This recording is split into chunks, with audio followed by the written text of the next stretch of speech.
Aabot daw po sa mga 30 piso per liter ng diesel ang tipid ng ilang tsuper kahapon. Bukod kasi sa 10 pisong fuel subsidy sa ilang gasolinahan, nagpapatupad na rin na ngayon ng rollback. Kanya-kanya ho namang pila kahapon ang mga jeepney at modern PUV sa mga gas stations. Nakasali po sa fuel subsidy program. Sa programang ito, makakakuha po ng 10 pisong diskwento per liter ng ipakakargang diesel o gasolina. Ang bawat tsuper may limit po na 30 liters sa kada araw na average consumption umano ng mga jeepney. Sa ngayon po ay mga jeepney at modern PUVs lamang na may mga prangkisa ang maaari po makakuha ng diskwento. Palalawigin daw po ang programang ito para makasama ang ilang pang-uri ng transportasyon. Kung maraming tsuper ang natuwa sa diskwento, may mga nakukulangan din naman daw ho ng tulong mula sa gobyerno. Samantala, nananatiling sapat ang supply ng langis sa Pilipinas sa loob po yan ng halos 50 araw. Ayon sa Department of Energy, may 36 na araw na supply ng LPG, 49 days sa diesel at 54 days sa gasolina at 105 days naman sa kerosene. Ayon pa sa DOE na maganda ang antas ng supply habang naghahanap ng bagong pagkukuhanan ng langis. Nag-order na rin ang gobyerno ng dagdag na LPG upang masiguro ang supply sa bansa. Patuloy namang nagiging paiba-iba ang presyo ng langis dahil sa gulo sa Middle East. Ayon po sa DOE, may sapat na panahon ng bansa para makahanap ng bagong supply habang may kasalukuyan pang inventaryo.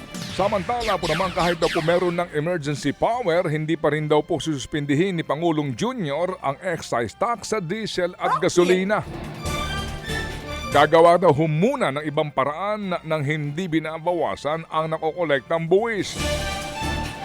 Ayon po sa Finance Department, hindi ito kasama sa rekomendasyon ng Development Budget Coordination Committee o DBCC kay Pangulong Marcos Jr.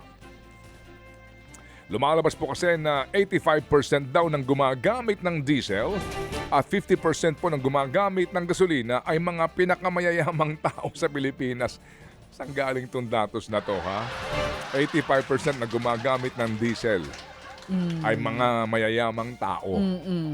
Talaga? Hindi ba noon kaya ka bibili ng sasakyan ang pipiliin mo diesel kasi mas mura pa dati? Hindi lang yun. Oo, tsaka yung pampublikong transportasyon, diesel din ang Saan galing gamit. itong datos na to? Hahanapan natin, ha? Ay talaga naman, ha? Mas makikinabang daw ang mga pinakaapektadong sektor sa fuel subsidy. Gaya po ng 10% diskwento sa bibilhing diesel ng mga public utility vehicles.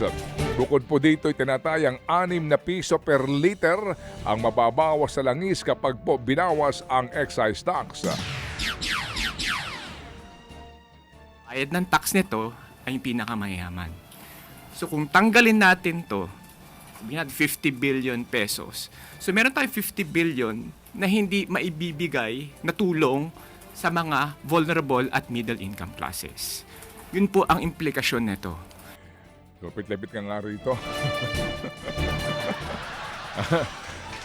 85% daw ng gumagamit ng diesel at 50% na gumagamit ng gasolina ay mga pinakamayayamang tao sa Pilipinas. Yan po ang tinig ni Finance Undersecretary Carlo Adriano. Samantala, planong dagdagan ng Department of Finance o ng Department of Agriculture ang iaangkat po na karne at mais. Layunin po nitong mapigil ang pagtaas ng presyo sa pamilihan sa gitna pa rin ng mataas na shipping cost. Gagamitin ang Minimum Access Volume Plus Scheme para madagdagan ang importation ang hindi naaapektuhan ng mga magsasaka. Nakipag-usap na po ang DA sa mga corn farmer na sumang-ayon sa panukala habang patuloy ang konsultasyon sa pork industry.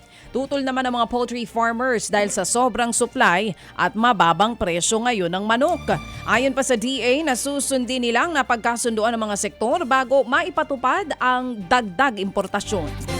Posible po daw naman na bumaba ang demand sa langis sa buong mundo ngayong taon. Yan po'y ayon sa International Energy Agency at ito ang unang pagbaba simula noong pandemya. Ito dahil nga sa gulo sa gitnang silangan at pagtaas nga po ng presyo po ng petrolyo. Maraming bansa daw po at industriya ang nagbabawas ngayon ng konsumo dahil nga sa mahal na presyo. Tinataya po na bababa ng milyon-milyong bariles ang ginagamit na langis sa mga susunod na buwan.